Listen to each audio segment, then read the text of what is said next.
When Pokémon Scarlet and Violet first launched, these games received massive criticism, mostly due to the hilarious glitches that still haunt me to this day, but also for being far too easy. However, the Pokémon Compass mod fixes that, making Scarlet and Violet way harder, while also adding new features and fixing a bunch of other issues. So, I decided to play through this entire mod to answer two questions. First, is this version of the game really better than the original, and could we still beat the game, even with the difficulty turned all the way up? Well, let's find out. After loading in, at first, things don't seem too different, although pretty soon that was going to change. The underlying story of this game is still the same, as is the bland, ugly school uniform that we still have to wear. Regardless, after choosing our starter, we had our new mascot, Hello Spriggy the Sprigatito, and even though the game just started, we were already about to feel its wrath. Because soon after, we meet Arven, who immediately wants to fight. In the base game, he only has a harmless level 5 Chipmunk, but now he's already packing 2 new Pokemon and is a higher level than me. Armed with only our humble Sprigatito, we can make it past Arven's knack lead by spamming super effective leafages, but take a heap of damage in the process. Meaning that once Arven sends in his second Pokemon, Capsakid, we get utterly decimated. So yeah, we just lost in a fight that is basically considered unlosable.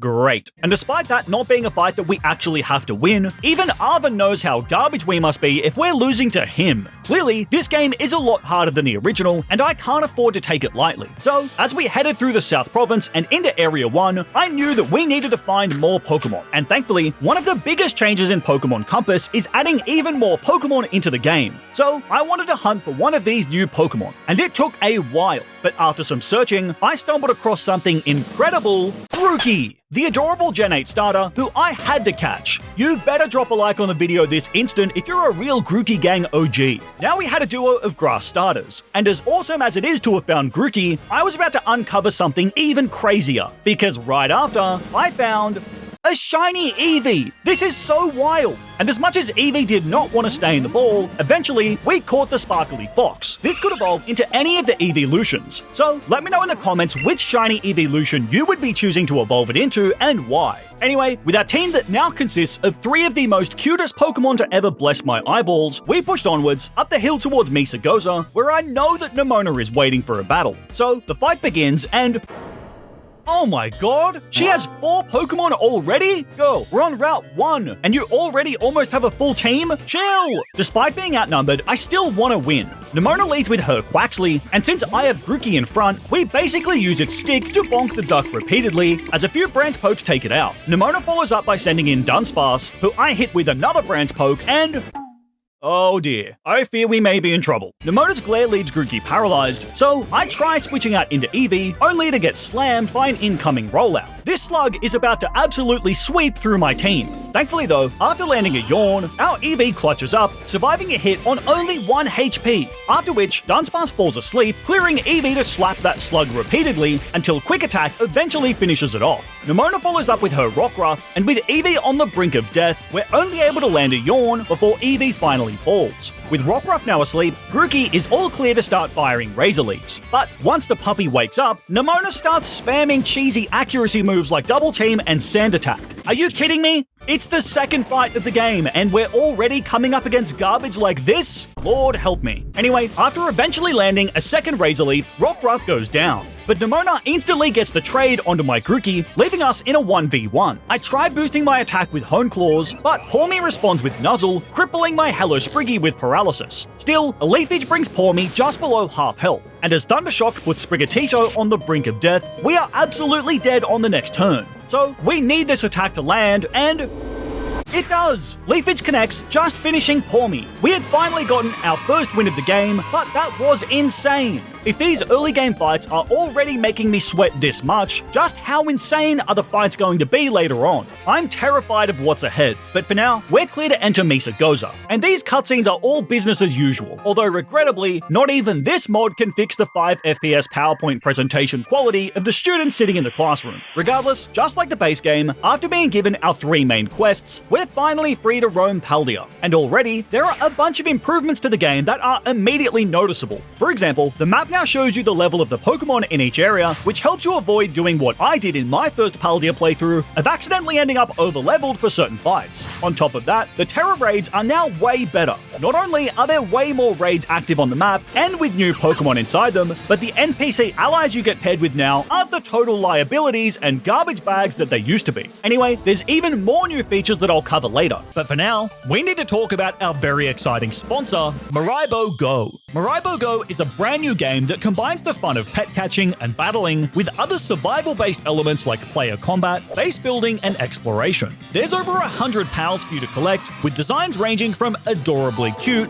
to not so adorably cute. Your pals can not only be used to help battle bosses, but can also help with things like base construction and automating the collection of materials with skills like farming and gathering. And on top of that, you can even play with friends, either by working together to survive, or by working against each other as enemies who battle. Clearly, there's a lot to do in Maribo Go, and the best part is, it's completely free to join, and you can play it on mobile starting today. So, click the link in the description to start playing Maribo Go now, and begin a new exciting adventure with pals to discover and worlds to uncover.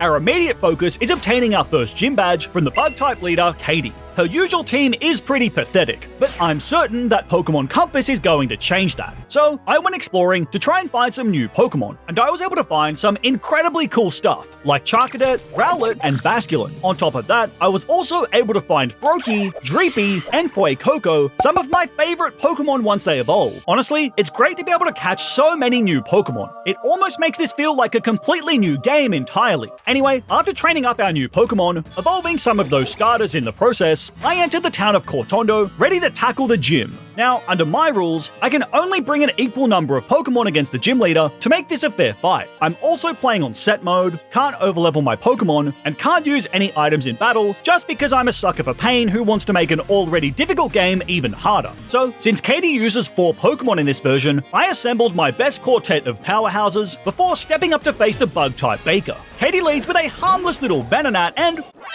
oh my god, it's level 26! We're seriously out-leveled. Despite that, after landing a Water Pulse with Frogadier and switching into Basculin, we are able to thankfully finish off Venonat, giving us an early lead. Alright Katie, let's see what your next pitiful bug is.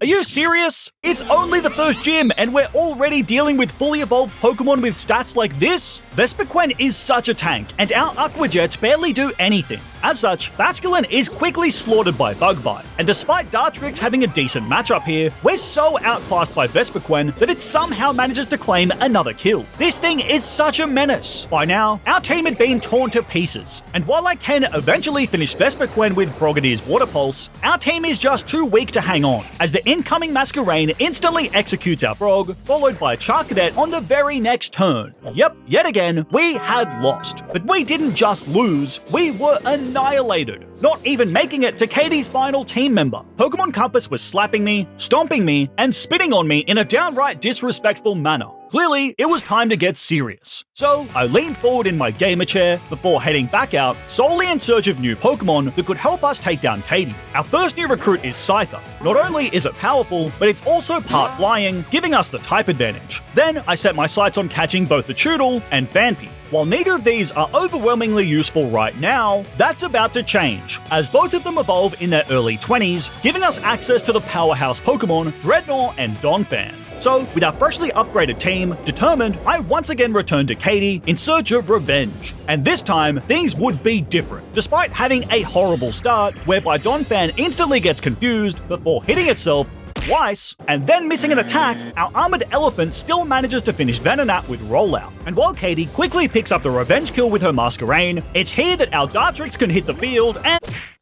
oh, never mind then. But despite being on the back foot, this is where the fight completely turns, because we still have our secret weapon, Dreadnought. Our Rocky Turtle has a great matchup against bugs, so it only takes a single Rock Tomb to finish off Masquerain, and the Vespiquen that follows is barely able to survive even one shot. After comfortably tanking a Bug Bite, Dreadnought finishes off the weakened Queen Bee. This leaves Katie with only her ace, the Terra Tediosa. However, even it can't stand up to the might of our turtle, as 2 more Rock Tombs from Dreadnought bury Katie's final Pokemon, giving us the win. We had earned our first badge, but this game is already proving to be so much harder than the original. However, despite our struggles in the first gym, with our updated level cap now in place, it was time to move on to our next goal, the Titans. And as you can probably guess, the Titans in this game have been seriously buffed. But before we can fight the Titan, first we have to reach it. And on the way, I was able to find some more cool Pokemon, including Game Freak's favorite child, Charmander. Although it still feels so unnatural being able to go and catch starter Pokemon out in the wild like this. Regardless, with some new members added to our roster, we charged forward to take on the first Titan, King Claw.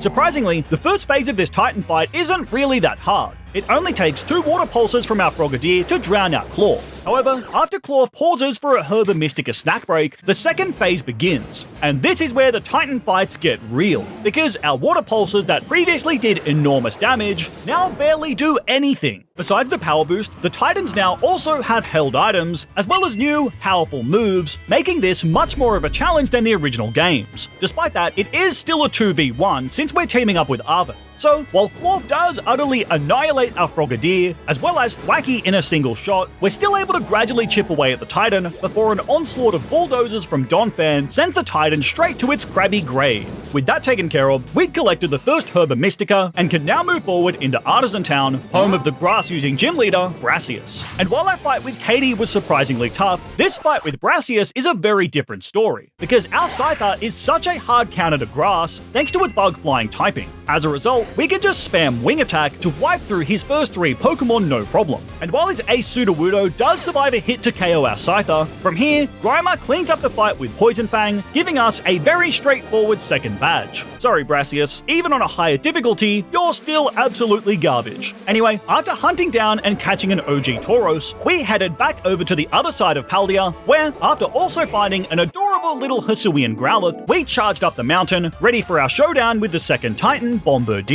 And even though my new Tauros literally refuses to obey me for this entire fight, Arven basically solos the Titan on his own, giving us a very clean win. Don't you dare look at me like that. You did absolutely nothing in that fight. While those last 2 fights weren't overly hard, our next battle is one that really worries me, because we have to fight Team Star. I would already consider them to be the hardest part of Pokémon Scarlet, so I am worried about how hard they're going to be in this game. And my fears were instantly validated, as even the Grunt guarding the gate now has a team of 4 Pokemon, all of which are a much higher level than me. Regardless, after brute forcing our way past the guard, we quickly cleared the Star Barrage battle, which still feels just as easy and pointless as the vanilla games. But once that's done, we're finally approached by the Dark-type boss himself, Giacomo. As you've probably come to expect from this game, Giacomo is massively buffed, now boasting a team of 5 Pokemon. On top of that, every Starmobile used by the bosses have also been buffed with new moves, abilities, and a new secondary steel typing. But while Giacomo may have a much stronger team, we have a Giga Chad of a Donphan on our side. And with the combination of Stomping Tantrum and Bulldozers, our tanky elephant is able to rip through 3 of Giacomo's Pokemon single-handedly. This leaves Giacomo with only his Starmobile in a 5 versus 1. And surely we couldn't possibly lose from here, right? Well, it turns out Tauros still refuses to listen to me. What is wrong with you? Why won't you love me? With Tauros refusing to obey, Giacomo just starts spamming Shift Gear, massively increasing both the speed and attack of his Starmobile. And after a few turns, this thing was boosted out of its mind. And from here, our team didn't stand a chance, as every single one of my remaining Pokemon were utterly slaughtered the moment they hit the field. It was a massacre. Yet again, we had lost. This game has been slapping me around so far, but the buffed Starmobile is by far our biggest hurdle yet, with its enormous power, setup moves, and a huge HP bar. Clearly, I needed a new plan. So, after locking up Tauros until it decides to actually love me, I assembled a new roster of Pokemon featuring our newly evolved Hariyama, a big chungus of an absolute unit. With this upgraded team, I was determined to get our revenge. This time, the fight starts out similar, with Donphan running a train on Giacomo's first few Pokemon. The Starmobile then re-emerges once again and instantly starts boosting its stats, just like last time. And while Donphan does issue some solid chip damage with Stomping Tantrum, ultimately, the boosted Starmobile is once again ready to slaughter my entire team, as Donphan is crushed by a single Wicked Talk. However, this time, we have Hariyama, and not only can this bulky boy eat the incoming headbutt, but he can also throw down a quad-effective Force Palm, which deals enormous damage. And thanks to this, on the following turn, one more Force Palm is all we need to crush the Starmobile into its grave, giving us an enormous win over our biggest challenge yet. With Gakumo's Dark types now taken care of for good, it was time to move on to our next challenge. And usually that would be Iono. But another one of the interesting changes in Pokémon Compass is a slightly reworked gym order, meaning that our next fight is actually against the big wet waterman, Kofu. However, with our current level cap, we can evolve a bunch of our Pokémon, including the starters that we caught earlier. This gives us some powerful grass types that make beating Kofu's water gym relatively straightforward. So, our third gym fight was clean, and the fight that followed against Mela of Team Star was a pretty similar story, because our Rainbow Toxic Muck comfortably stalls out most of her team with a cheesy Toxic and Minimize combo. And against the Starmobile, Donphan continues to be an absolute king, as a Stomping Tantrum utterly rocks the Starmobile before being finished off by a Water Shuriken from our Greninja. So, those last two fights were both pretty simple. However, as we approach the city of Levincia, I didn't know it yet, but we were about to experience one of the biggest challenges of Pokémon Compass. Because after witnessing this muck dance party out in the grass, we stepped into the next gym, ready for a showdown with Iono, and, to my surprise, this turns out to be a double battle. Are you kidding me? I was not prepared for a double battle whatsoever. While Iono has some serious double battle strats, like setting up electric terrain, and comboing this with super powerful discharges that absolutely decimate my team. In the face of this strategy, my Pokemon didn't even stand a chance, as one by one, our team were electrocuted into their graves. So, we had lost again. I was totally blindsided by that, but this time, I knew what to expect and tried to build a new strategy, specifically with a double battle in mind. And so, once again, we stepped up to take on the Stream Queen Iono. She leads with her chunky Belly Bolt, along with an Alolan Raichu, who instantly sets up the electric terrain just like last time. However, this time we're prepared, because after Rillaboom hits Belly Bolt with a drum beating, an Earthquake from Donphan does enormous damage, KOing both Belly Bolt and Raichu in a single hit. Damn, Donphan really has been the MVP of this challenge. Iono follows up with her Ampharos, as well as Kilowattrel. And since I can't hit this thing with my Earthquake, it's a serious threat that I need to handle quickly. However, this next turn plays out strangely, as Kilowattrel and Rillaboom both miss their attacks before Ampharos hits our big ape with a Confuse Ray. This all leaves Donphan clear to hit Ampharos with Stomping Tantrum, putting it on the brink of death. Over the next few turns, Rillaboom finally lands a Screech onto Kilowattrel to lower its defense, before the big bird slaughters Rillaboom with Air Slash. And despite also being confused by Ampharos, Donphan hits a super effective rollout onto Kilowattrel for huge damage. And this all puts us in a great spot, as on the next turn, Tauros can finish off the weakened Ampharos before one more rollout from Donphan shoots Kilowattrel out of the sky. And while Iono's final Pokemon is an incredibly tough Terra Mismagius, now it's down to a 2-on-1, meaning that, from here, we can clean up the fight with relative ease, giving us the 4th gym badge on our second try. However, this game has already thrown so many difficult challenges and curveballs at us, and I was absolutely worried about just how hard this game was going to get later on. With that in mind, we quickly moved through the next few fights, melting down Orthworm with Charizard's Flamethrower, before Donphan once again clutches up, burying Atticus's Starmobile with some quad-effective Earthquakes. But the fights were continuing to get harder, and I even lost to Atticus on my first attempt. So, I decided to do some exploring and to try out some of the other new features in Pokémon Compass. One of these nice features is the removal of version exclusives, which, for example, means that we can get both evolutions of Charcadet on the same file. These designs go so hard, and I will not be told otherwise. On top of that, trade evolutions no longer exist in this version, so we can easily evolve our Scyther into Scizor. And there's even ways of obtaining the Hisuian forms, so we can also get our hands on Pokemon like Kleavor. So, with access to some awesome new Pokemon, now we were well into the Pokemon Compass mid-game. And don't get me wrong, the next few fights are still incredibly hard, but I'm more interested in making it to the endgame to see just how hard this game was going to get. As such, we pressed onwards, gradually making our way through double battles against the normal-type gym leader Larry, as well as the psychic-type gym leader Chula. And after also burying the Titan, Great Tusk, on our first attempt, we were starting to move towards the endgame, where things were about to get incredibly difficult. So, bound for the penultimate gym, we began trekking towards Montenevera before gliding down into the spooky city. From this point on, every major fight is basically going to be a 6-on-6, which means that we needed a bunch of strong Pokemon on our side. Despite that, we have some great Ghost-type counters on our team, including the newly evolved Masquerada.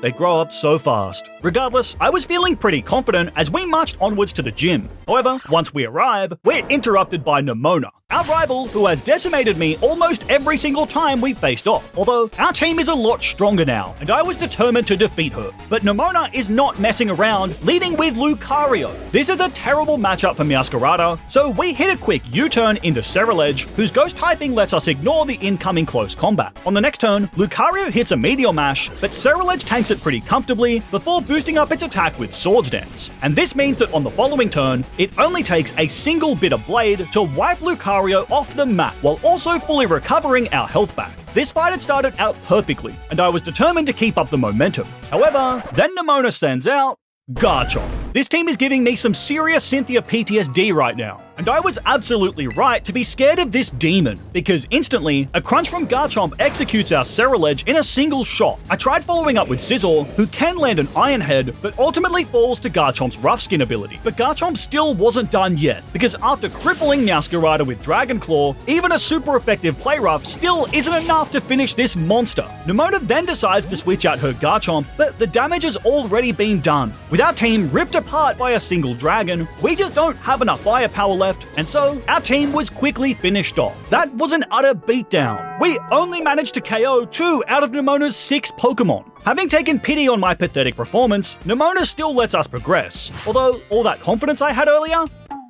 Yeah, that's gone now. Despite that, I'd still assembled a pretty strong team of Pokemon to try and take on Rhyme's ghost types. So, with that, it was time to take on the RIP MC to earn our 7th badge. The fight starts out pretty well, because after Rhyme's Gengar sets up Perish Song, 2 Night Slashes from our Dark-type starters immediately finish off the ghost. The MC responds by sending in Houndstone, and while I tried to keep Night Slashing, unfortunately, this time it's not enough for the KO, leaving Houndstone free to confuse our Greninja. With the earlier Perish Song threatening both of my Pokemon, I switch out Greninja for Sizzle before using U-turn with Masquerada, which just lets me bring Greninja straight back onto the field right away. However, this is where things start to turn, because a super effective Play Rough from Houndstone instantly wipes out Greninja, and while a Bullet Punch from Sizzle does finish off the Undead Puppy on the next turn, Rhyme's Typhlosion then uses Eruption, a powerful Fire-type spread move that wipes out both of my Pokemon in a single shot. With half of our team having been wiped out in the last 2 turns, we were now on the back foot. With a quick Sucker Punch from Decidueye, we're able to knock out the murderous Typhlosion, bringing it back to a 3-on-3. Although Rhyme's incoming Frostlass is so deadly, as an Ice-type Weather Ball immediately decimates Decidueye before Muck fires back, as a Crunch onto Banette also picks up a KO. And so, now we were both down to our final 2 Pokemon. This fight was going right down to the wire. Immediately, things get dicey, as Ceruledge is hit by Confuse Ray and Toxic. We desperately need Ceruledge to fight through the confusion right now, and it does! Thankfully, we land the Bitter Blade through confusion, dealing big damage to the opposing Frostlass. And after that, Muck continues to be an absolute god, as a super effective Crunch wipes out the Ace Toxtricity. And from here, our win is all but guaranteed, as one last Crunch wipes out Rhyme's final Pokemon, giving us a crazy close win over the 7th Gym Leader. We had gotten another badge, but it was hard to feel too confident after getting decimated by Nemona earlier. On another note, I have no idea what these 3 are selling, but I am absolutely buying it. After leaving the city of Montenevera, our next objective is the Fairy-type Team Starboss, and I know that this is going to be a rough fight. However, while traveling towards the base, I managed to find something incredible. Sneasler. Not only is this an absolute powerhouse Pokemon, but it's also a poison type, making it the perfect fairy type slayer. So, after catching Sneasler, we jumped inside its creepy kidnapping basket before charging towards the fairy type Team Starbase. And while the boss Ortega may look confident, let me tell you, he was about to get Sneaslered. Because with the combination of Dire Claw and Close Combat, our new recruit was able to utterly rip through the majority of Ortega's team in cold blood. Against Ortega's Starmobile though, Sneasler can't do a lot thanks to its Fairy Steel typing, so instead, we start using Screech to harshly lower the Starmobile's defense. And while Sneasler does fall in the process, it has absolutely done its job in this fight. Thank you for your service, Sneasler. Next up, I send in Ceruledge, who takes big damage from high horsepower. However, thanks to those defense nerfs, one super effective Bitter Blade deals solid damage, while also healing us all the way back up. As such, the Starmobile has no way of overpowering our Ceruledge, because we just heal back all of the damage that it does. And as a result, eventually, our Bitter Blades melt down the giant car into dust. So, the 4th Team Star Boss had been straight up bullied by our Sneasler, and to be honest, the final Titan didn't really fare much better. In the first phase, our Rillaboom has a great type matchup, so it just bangs on its drum until the Water Whale falls. In the final phase, once our Muck hits Tatsugiri with Toxic, this little Sushi is on a timer. With a little stalling, its health is quickly sapped away before one final bullet punch from Scizor wipes out the final Titan. With that victory, our last few fights had all gone really smooth, and I was starting to think that maybe this game isn't really that hard. What a fool I was! Because after making our way to the final Team Starbase, I stepped up to face the fighting-type boss Eri, and I got crushed. Seriously, while Eri's main team wasn't too bad, her Starmobile is a whole different story. This thing is so powerful and so tanky. It just wiped through my team and I could barely leave a scratch on this thing. Yet again, we had lost and it wasn't even close. After being utterly dominated by Nemona and Eri, I knew that we needed to change up our team. So I went hunting, searching all over Paldea to find the strongest Pokemon possible. And this gave me so many powerful options that I'm absolutely going to need as we get further into the game. Then I trained up and evolved all of our new Pokemon into their final forms, including our epic shiny Eevee, who I decided to evolve into Espeon. This shiny looks so sick, and its psychic typing is going to be very useful in our next fight. So, once again, with a reworked team, we return to the fighting type Team Starbase, ready for our rematch with Eri. The fight starts out strong, as Dragapult quickly wipes out Annihilate with Phantom Force. And while it does fall to Hariyama, this is where our shiny new Espeon makes an incredible debut, as with an onslaught of super effective psychic attacks, Espeon proceeds to utterly dominate Eri's next few Pokemon, sweeping them into the trash. We were absolutely dominating. However, then came the Starmobile. Once again, this thing instantly starts boosting its stats, while our attacks are still pathetic. With its stats boosted, the Starmobile proceeded to rip through our team, and it wasn't even close. We had lost again. Despite having assembled some of the strongest Pokemon ever created, we still lost. Again and again. However, through these failures, I started to realize something. A weakness in Eri's team that just might give us the opening that we need. So, with a fresh new plan, we stepped up to face the monstrous Eri once more. The opening of this fight is just like last time, as Eri and I each trade one Pokemon apiece. Then, when Espeon hits the field, we quickly start to run through some of Eri's Pokemon. However, this time, once Phalanx hits the field, this is where our game plan changes. Because it turns out that this little guy has nothing that can hit Ghost types, meaning that if we bring out Skeledirge, our Fiery Croc is totally safe. First, to boost up our special attack by using 2 Torch Songs. Then, importantly, we set up a substitute before also using Sunny Day to boost our Fire-type moves even more. After that, Skeledirge can comfortably finish Phalanx, as well as the incoming Howlucha, who falls to a single Torch Song. With Eri down to only her Starmobile, once again, she begins trying to boost her stats. And despite all of our setup, Torch Song still does less than half, showing just how much of a demon this Starmobile is. Regardless, on the next turn, our all-important substitute eats the incoming high horsepower before one last super effective overheat decimates the Starmobile, giving us an incredible win over Eri. But while we may have gotten the victory, that fight was so hard, demonstrating just how difficult the end of this game was going to be, and I was really starting to have doubts about our chances of winning. However, before we can truly get into the endgame, there are some other fights that we need to clean up first, and thankfully, these are a lot more forgiving than Eri. For example, against the final gym leader, Grusha, our Scizor goes wild. After boosting up its attack with Swords Dance, our Metallic Bug can basically sweep through his entire team with an onslaught of bullet punches straight to the jaw. And with the final badge secured, we then have to face off against 2 of our rivals, Arven and Penny. Neither of these fights are necessarily easy, but they're not what I want to focus on. So, after cleaning up both of those frauds, we were ready for the main event, the final gauntlet of Pokémon Scarlet, where we have to contend with some insanely powerful opponents. We'd come a long way, but could we actually overcome the hardest fights of this insanely difficult mod? Well, let's find out. This all starts with the Elite Four, first of which being Rika, who uses ground types. In this mod, Rika leads with her Clodsire, who I was not expecting. Our Rillaboom has a pretty terrible matchup against this thing, but by pivoting into our Garchomp, we can then fire off 2 super effective Earthquakes to take the lead. And from here, our momentum keeps rolling, with access to great ground-type counters like Rillaboom, Greninja, and Meowscarada, as well as Salamence, who isn't affected by ground moves. The rest of this fight was pretty straightforward, with our Ace Greninja picking up the final KO Shadow on Mudsdale. That's Rika done, with Poppy, the Steel-type user, stepping up next. Not taking any chances, I stacked our team with Fire and Ground-type Pokemon, and this worked out perfectly. Poppy leads with her Forretress, who probably wants to explode in my face, but can't since our Cerulege is a Ghost type. So we're entirely safe to boost up our attack with Swords Dance, and after a Shadow Claw breaks its sturdy, a single quad-effective Bitter Blade wipes out the Metallic Nut. Poppy follows up with a Hisuian Goodra, but thanks to Cerulege dodging a Muddy Water like an absolute king, it's able to secure another KO with Bitter Blade, putting us comfortably in the lead. Because while Cerulege does fall to Magnezone, Skeledirge takes its place and begins firing off Torch Songs.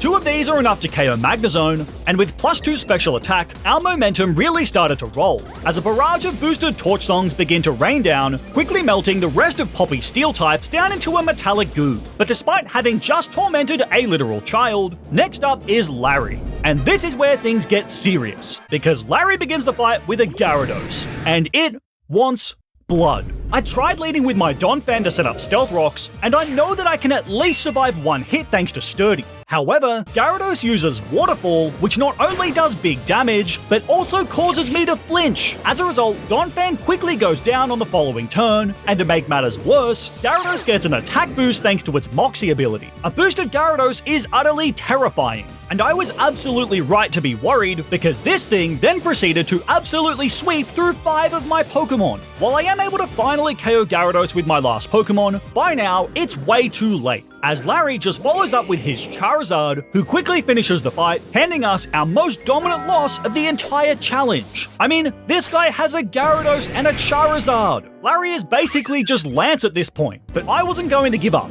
So, with a new plan, determined, I stepped up to face Larry once more, and we still lost? Yeah, despite now knowing about Gyarados, it still swept through my entire team in one of the most disrespectful sweeps I have ever seen. And after also losing on the next attempt, our losses were starting to pile up. Larry is a menace in this game, and I just wasn't making any progress in taking him down.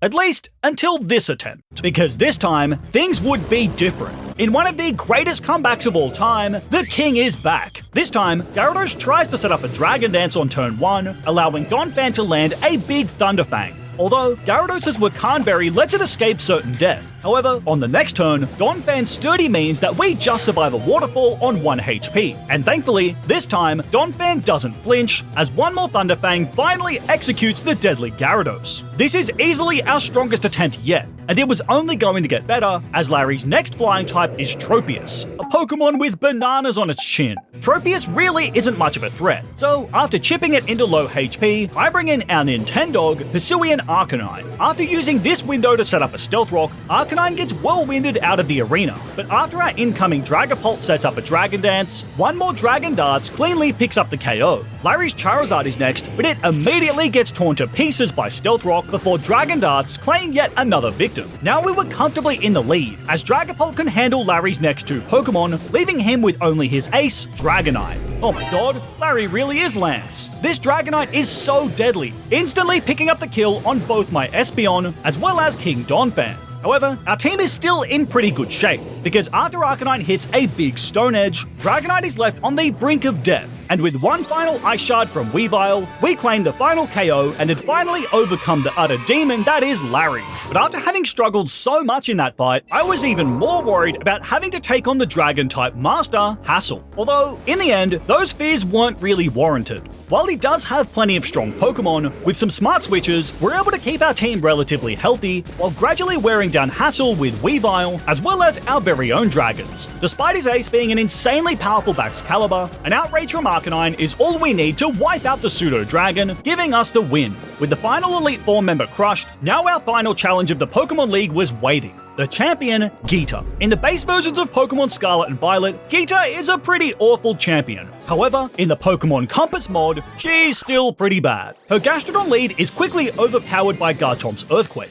and after Geeta responds by sending in her Fairy-type Florges, we just bring in Sneasler, who quickly wipes it out with 2 Dire Claws. For some reason, Geeta has 2 Pokémon on her team that are quad weak to fighting, both of which are instantly executed by Sneasler's close combat. Very quickly, Geeta was left with only her ace, Glomora. But with most of our team still healthy, we're clear to send in our shiny Espeon, who, with one last freezing glare, finishes Glomora, earning us the rank of champion. And yeah, turns out Geeta is still just as bad as usual. So, with the exception of Larry's Gyarados, we had crushed the Paldean Pokemon League.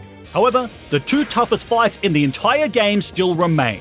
The first of which is Nemona, a trainer who we have lost to repeatedly throughout our journey. She's beaten us so many times. However, this was our chance at revenge. So, with my deadliest team assembled, we stepped up to face the hardest Nemona fight of the entire game. She opens with Pawmont, a pretty poor matchup for my Sneasler. So, I instantly switch into Garchomp, whose ground typing soaks up the incoming electric attack. Then, after just surviving a close combat on the next turn, an Earthquake from our landlocked Shark picks up the first KO, giving us an early lead. Next, Nemona sends in Tinkaton. Despite its adorable face, this thing is about to viciously murder my Garchomp with a Fairy-type move. So to avoid that, I switch into Arcanine, lowering Tinkaton's attack thanks to our Intimidate ability, and after tanking a Play Rough, as well as just surviving a Gigaton Hammer on the following turn, a big super effective Raging Fury hits Tinkaton hard, putting it on the brink of death. While our Nintendog does quickly fall to Brick Break on the following turn, it's done its job. As from here, Sneasler quickly finishes the Fairy with an Acrobatics. Now we were comfortably in the lead. Against the Psychic-type Espathra, I'm able to bring in Weavile, who can slice up the oversized chicken with a few super effective Night Slashes. And the Electros that follows is basically walled by Garchomp, who can pick up the KO with a barrage of Dragon Claws. However, this is where Nemona starts to mount a comeback, as her Hisuian Braviary is a beast. After dodging my Stone Edge, it hurricanes Garchomp straight into the Shadow Realm. And while Weavile can land a super effective Ice Spinner, it's still not enough, as Hurricane Braviary claims yet another victim. Our team had started to crumble, just like in our other fights against Nemona. However, this time things would be different, because this time we have Sneasler. The powerhouse Pokemon quickly Dire Claws Braviary out of the sky, leaving Nemona with only her final Pokemon, Quaquaval, a Pokemon that is absolutely capable of sweeping through entire teams. And it becomes even scarier once it terastallizes and uses Swords Dance to boost its attack. However, Sneasler continues to clutch up as Dire Claw hits the small chance of putting Quaquaval to sleep. With Nemona's Duck laying there, just catching some Z's, our Sneasler is clear to land 2 close combats to finish the fight, securing our revenge over Nemona after being crushed by her for the majority of this game. With that, there was only one fight left in Paldea. However, it's by far the hardest fight yet. Sada, the final boss of Pokémon Compass. So, to take on this final test, we had to venture into Area 0 inside the Great Paldean Crater. And as we begin descending the crater, it's clear that this area is packed with new Pokémon, some of them being incredibly powerful, including both the past and future Paradox Pokémon, which is so cool to see side by side. This game has had so many nice features and incredibly difficult battles. If you've already played through Pokémon Scarlet and want to re-experience Paldea in a fresh way, I definitely recommend trying Pokémon Compass. But putting that aside, this was the final hurdle. And so, as we reached the pit of the Paldean Crater, I assembled my strongest team possible, before confidently stepping forward to face the final boss, and I got destroyed. Sada leads with Roaring Moon, an insanely powerful Pokemon who gets even stronger since it's holding a booster energy which raises its attack. This thing is so powerful, and it's only her first Pokemon. The Ancient Dragon even outspeeds Sneasler, one-shotting my strongest Pokemon with a single Earthquake. I tried landing hits with both Arcanine and Espeon, but both were just instantly wiped off the map, with Weavile following them to the grave soon after. Scizor was the only one capable of tanking a hit, but even it couldn't finish Roaring Moon before falling to a second Night Slash. And with only Garchomp left, I could only sit back and watch as my entire team just got soloed by Sada's very first Pokemon. I was shell-shocked. That was one of the biggest losses of my entire Pokemon career. And things definitely didn't get much better on my second attempt, because even with a few extra levels, Roaring Moon still rampages through half of my roster. However, this time, Garchomp does manage to survive a hit before a Dragon Claw brings Roaring Moon to the brink of death, meaning that with a priority Ice Shard from Weavile, we can finally slay the dragon. After that, Sada sends in her Screamtail, who quickly gets the revenge KO, leaving me with only Scizor. But before I can take out the pink Puffball, Sada switches again into Walking Wake? Are you kidding me? Obviously, Scizor stands no chance against this thing, falling to a single Flamethrower on the following turn. yet again, we had been crushed. Sada's team is stacked. She's packing some of the strongest Pokemon in the game, and all of them have booster energies to raise their stats. As it stands, we just don't stand a chance against her whatsoever. So it was time to level the playing field. To give us any hope of winning, I went searching for some new moves, but more importantly, went shopping for some items. And with these upgrades, I was confident that we could finally stand up to Sada. So, with our upgraded team, we once again return to the bottom of the crater to confront Sada once more. As always, she leads with the deadly Roaring Moon, but I've cooked up a sinister plan to deal with this, because this time, Sneasler is holding a Focus Sash, guaranteeing that we survive the Turn 1 Earthquake.